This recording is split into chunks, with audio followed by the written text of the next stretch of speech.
Welcome to Acharya education YouTube channel. ఈరోజు మనం వ్యవహారిక భాషకు సంబంధించినటువంటి అంశాన్ని తెలుసుకుందాం. వ్యవహారిక భాషలో సంబంధించి తీసుకుంటే వాగ్ వ్యవహారంలో ఉండి కావ్యాల్లో లేఖన రూపంలో లేని భాషా రూపాన్ని వ్యవహారికమని అంటారు. అంటే వాగ్ వ్యవహారం అంటే మాటల రూపంలో ఉండి, అంటే ఒక వ్యవహారంలో ఉండి, తర్వాత కావ్యాల్లో కానీ అంటే రాసేటువంటి గ్రంథాల్లో కానీ లేఖన రూపంలో లేని భాషా రూపాన్ని వ్యవహారికము అని అంటారు. అంటే ఇది కావ్యాల్లో లేనటువంటిది. వాగ్ వ్యవహారంలో ఉండి కావ్య భాష అంటే ఇంతకుముందు సాహిత్యపరంగా ఉన్నటువంటి కావ్యాలు కానీ, తర్వాత లేఖన రూపంలో అంటే రాసినటువంటి రూపంలో లేని భాషా రూపాన్ని వ్యవహారికమని అంటారు. మరి నేడు వాగ్వ్యవహార లిఖిత వ్యవహారాలు రెండూ కలిగిన భాషా రూపమే వ్యవహారిక భాష. వాగ్వ్యవహారం ఉంది, తర్వాత లిఖిత వ్యవహారాలు రెండు కలిగినటువంటి భాషా రూపమే ప్రస్తుతం వ్యవహారిక భాష అని చెప్పొచ్చు. సామాన్య జన వ్యవహారమందున్న భాషా విశేషాన్ని వ్యవహారికమంటారు. సామాన్య జన వ్యవహారమందున్న భాషా విశేషాన్ని వ్యవహారం అంటారు. అంటే సామాన్య జనులు ఏ భాషను వ్యవహారికంగా ఉపయోగిస్తారో దాన్ని వ్యవహారికమని చెప్పడం జరుగుతుంది. వ్యవహారిక భాషనే గ్రామ్య భాష, జానపద భాష, జనజీవన భాష అని కూడా వ్యవహరిస్తారు. ఇది వ్యవహారిక భాష సంబంధించి. గ్రామ్య భాష అంటే ఇంకా మళ్ళీ వేరే ఏం కాదు, అది వ్యవహారిక భాషనే. జానపద భాష, జనజీవన భాష అని కూడా వ్యవహరించడం జరుగుతుంది. తర్వాత రాసే భాషకు మాట్లాడే భాషకు ఎక్కువ ఆంతర్యం లేకపోవడం ఏ భాష యొక్క ముఖ్య ఉద్దేశం అంటే వ్యవహారిక భాష యొక్క ముఖ్య ఉద్దేశం. అంటే మనం ఏదైతే రాస్తున్నామో అదే మాట్లాడాలి, ఎక్కువ తేడా ఉండకూడదు. దాని వ్యవహారిక భాష యొక్క ముఖ్య లక్షణం ఇది. తర్వాత గ్రాంధిక భాషను తిరస్కరిస్తూ వ్యవహారిక భాషోద్యమాన్ని ఎవరు లేవనెత్తిరంటే గిడుగు రామూర్తి. అంటే గ్రాంధిక భాష అనేటువంటిది ఖచ్చితంగా అప్పటి నుంచి కొన్ని సంవత్సరాల కాలం నుంచి ఉన్నది. ఆ భాషను తిరస్కరిస్తూ వ్యవహారిక భాషోద్యమాన్ని లేవనెత్తింది గిడుగు రామూర్తి. అందుకే వ్యవహారిక భాషోద్యమ పితామహుడని కూడా గిడుగు రామూర్తిని పిలుస్తారు. వ్యవహారిక భాషోద్యమ పితామహుడిగా గిడుగు రామూర్తిని వ్యవహరించడం జరుగుతుంది. 1910లో గిడుగువారు వ్యవహారిక భాషోద్యమ సంస్థను స్థాపించడం జరిగింది. ఇప్పుడు 1910వ సంవత్సరంలో గిడుగువారు వ్యవహారిక భాషా వ్యాప్తి కోసం స్థాపించినటువంటి పత్రిక వ్యవహారిక భాషోద్యమానికి ప్రేరకుడైనటువంటి పాశ్చాత్యుడు జేఎడ్స్ అయితే, ఈ జేఎడ్స్ భాషా విషయంలో అతను కలిగినటువంటి సందేహాల నివృత్తి కోసం పిటి శ్రీనివాస్ అయ్యంగారిని సంప్రదించడం జరిగింది. జేఎడ్స్కి ఏమైనా డౌట్స్ ఉన్నప్పుడు అప్పుడు పిటి శ్రీనివాస్ అయ్యంగారిని సంప్రదించారు. స్వభాష స్వగృహం వంటిది అని గిడుగు వెంకట్రామూర్తి అన్నారు. ఈ డైరెక్ట్ కొటేషన్ ఎవరన్నారు? స్వభాష స్వగృహం వంటిది అంటే మన సొంత భాష ఇంటి వంటిది అన్నటువంటి వారు గిడుగు వెంకట రామూర్తి. తర్వాత విజ్ఞాన సముపార్జనకు వ్యవహారిక భాషే ఉత్తమమని గిడుగు వెంకటరామూర్తి అనడం జరిగింది. దేశభక్తి అంటే మా దృష్టిలో భాష మీద అభిమానమే అని గిడుగు వెంకటరామూర్తి అన్నారు. ఇవన్నీ కొటేషన్లు. దేశభక్తి అంటే మా దృష్టిలో భాష మీద అభిమానం అని చెప్పడం జరిగింది. జీవద్భాషకు నియమకారుడు రచయితే కానీ లాక్షణికుడు వ్యాకరణకర్త కాదు అని కూడా గిడుగు వెంకటరామూర్తి అనడం జరిగింది. ఇవన్నీ కొటేషన్స్. ఇవి ఇంతకుముందు డిఎస్సిలో ఇవన్నీ కూడా రావడం జరిగింది, గుర్తుపెట్టుకోండి. తర్వాత వ్యవహారిక భాష తల్లివలే నాకు ప్రేమపాత్రం. వ్యవహారిక భాష తల్లివలే నాకు ప్రేమపాత్రం. ప్రాచీనాంధ్ర భాష మూలపు టమ్మవలే నాకు పూజ్యం అని అన్నటువంటి వారు గిడుగు వెంకటరామూర్తి. తర్వాత గిడుగు వెంకటరామూర్తి సామాన్య ఎత్తు అది గిడుగు కాదు పిడుగు అన్నట్టుంటారు అని టేకుమల్ల కామేశ్వరరావు ప్రశంసించాడు. అంటే గిడుగు రామూర్తి గారు ఎట్లుంటారంటే సామాన్యమైనటువంటి ఎత్తుంటారు, కానీ అది గిడుగు కాదు పిడుగు అన్నట్టు ఉంటారని టేకుమల్ల కామేశ్వరరావు ప్రశంసించడం జరిగింది. ఎవరిని? గిడుగు వెంకటరామూర్తిని. గిడుగు రామూర్తిని మనం గిడుగు వెంకటరామూర్తి అంటాం. వ్యవహారిక భాషావాదుల్లో ముఖ్యులు కనుక తీసుకుంటే గిడుగు వెంకటరామూర్తి, గురజాడ అప్పారావు, సీమనపల్లి రామయ్య పంతులు, పైడిఘట్టం చిన్న పంతులు, బుర్రా పార్వతీశం పంతులు, విన్ల చెరువు పోలయ్య, కన్నేపల్లి లక్ష్మీనరసింహం, చాగంటి సాంబశివరావు, బుర్రా శేషగిరిరావు, చిలుకూరి నారాయణరావు, పారనంది జగన్నాథ స్వామి, వీళ్ళు మొదలైనటువంటి వారు. దేంట్లో వ్యవహారిక భాషకు సంబంధించినటువంటి వాదుల్లో ముఖ్యంగా ఎవరు వ్యవహారిక భాషా పితామహుడు అంటే గిడుగు వెంకట రామ్మూర్తి, తర్వాత గురజాడ. ఇక ఆధునిక తెలుగు భాషా స్వరూపాలు ఎలా ఉండాలో తెలపడానికి గిడుగువారు a memorandum of modern Telugu prose అన్న గ్రంథాన్ని రచించడం జరిగింది. అంటే తెలుగు ఏ విధంగా ఉండాలో తెలపడానికి Gidugu a memorandum of modern Telugu prose అన్న గ్రంథాన్ని రచించాడు. ఎవరు రచించారంటే గిడుగు వెంకటరామూర్తి రచించాడు. వ్యవహారిక భాషోద్ధరణ కోసం ఏర్పడిన సంస్థ ఆంధ్ర సారస్వత సంఘం.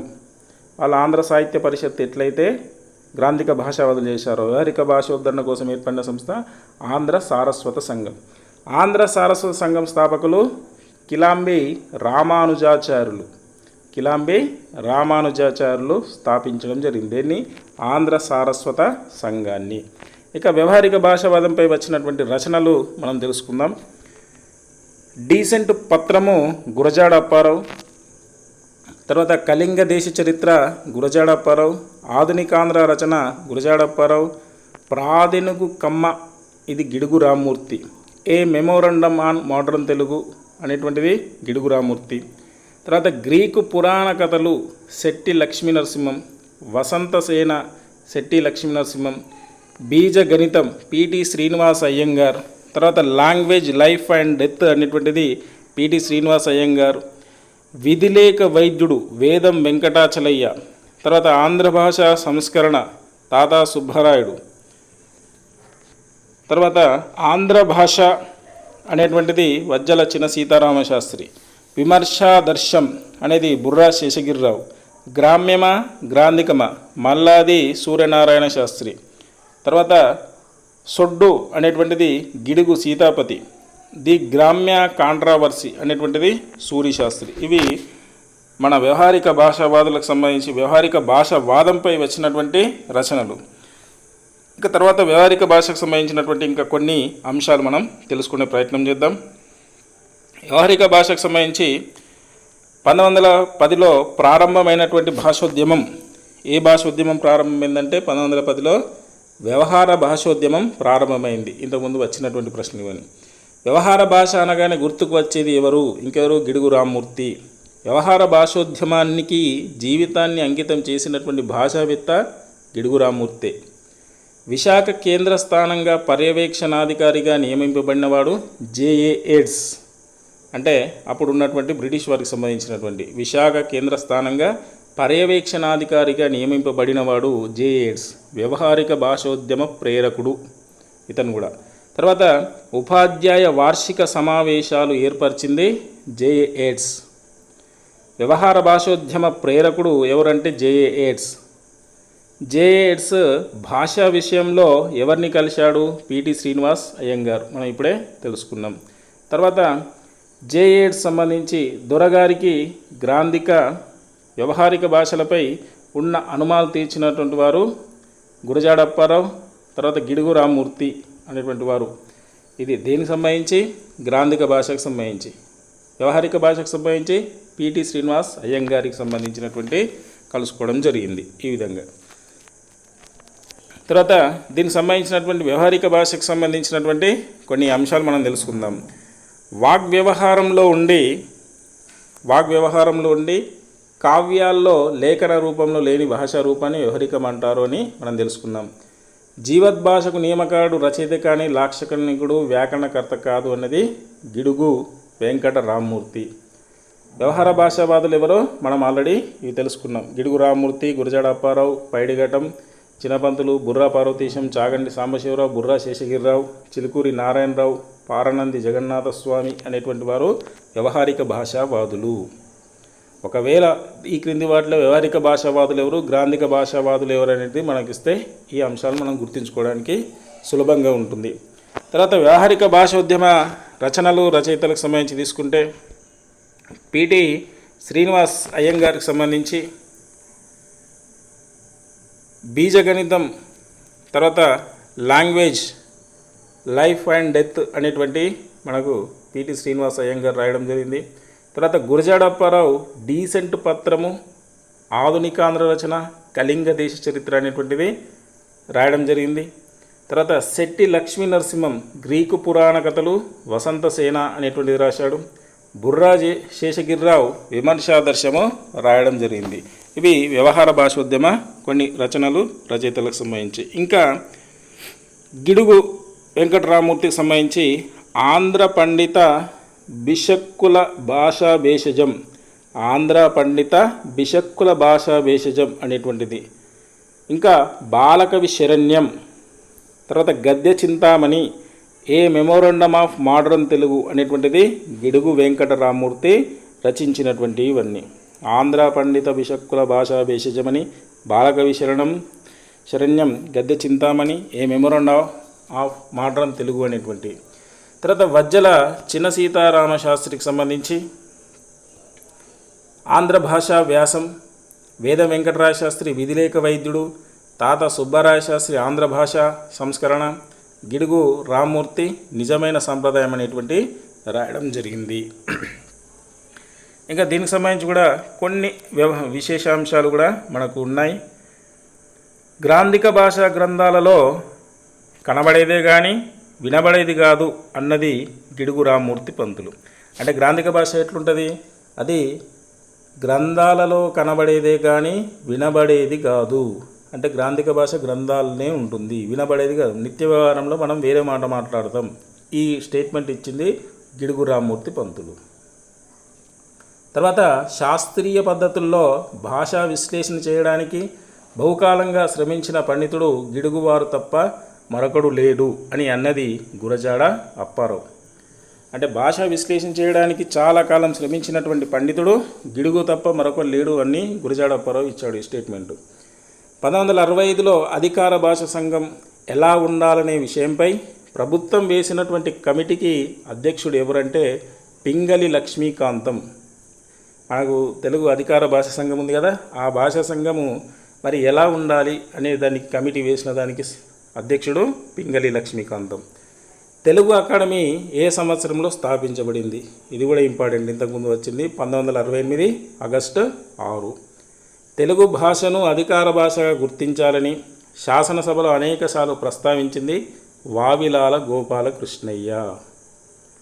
తెలుగు భాష ప్రామాణీకరణపై సూత్రాలు ప్రతిపాదించినటువంటి భాషావేత్త బద్రిరాజు కృష్ణమూర్తి. తర్వాత వ్యవహార భాషోద్యమ పితామహుడు గిడుగు వెంకటరామూర్తి. స్వభాష స్వగృహం వంటిదన్నది గిడుగు వెంకటరామూర్తి. 1912లో గిడుగువారు ప్రభుత్వానికి అందజేసిన పత్రం memorandum on modern Telugu prose. తర్వాత విజ్ఞాన సముపార్జనకు వ్యవహారిక భాష ఉత్తమం అన్నటువంటిది గిడుగు రామూర్తి. జీవద్భాషకు నియమకాడే రచయిత కానీ లాక్షణికుడు వ్యాకరణకర్త కాదన్నది కూడా గిడుగు వెంకటరామూర్తి. ఇవన్నీ మనం తెలుసుకున్నాయి, ఇంకేమైనా స్పెషల్ ఉంటాయేమని మనం చూస్తున్నాం. తర్వాత వ్యవహారిక భాష తల్లి వలె నాకు ప్రేమపాత్రం అన్నది కూడా ఈ స్టేట్మెంట్ కూడా మనం గిడుగు రామూర్తి. కాంపోజిషన్ కమిటీలో పై చేయి ఎవరిది అయింది అంటే గ్రాంధిక భాష అవధులదైంది. జయంతి రామయ్య యోక్తి గెలిచే అన్నది జయంతి రామయ్య ఉక్తి గెలిచే వడ్డాది సుబ్బరాయ కవి. రామమూర్తి ఇంకా నీ గంజాం జిల్లాకు గో అని పరిహాసం చేసింది పానుగంటి లక్ష్మీ నరసింహారావు. అంటే గిడుగు వెంకటరామూర్తి. రామూర్తి అంటే ఇంకా వేరెవరు కాదు, గిడుగు వెంకటరామూర్తి. తర్వాత వ్యవహార భాషకు ఉన్నటువంటి పేర్లు గ్రామ్య, జానపద, జనజీవన భాష అని.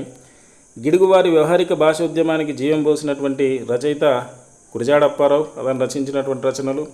గిడుగువారు వేదం వెంకటరాయ శాస్త్రిపై రాసినటువంటి గ్రంథం ఆంధ్ర పండిత బిషక్కుల భాషా భేషజం అనేటువంటి గ్రంథం. ఇది గిడుగువారు రాసడం జరిగింది. ఎవరిపై రాసిందంటే వేదం వెంకటరాయ శాస్త్రిపై రాసిన గ్రంథం.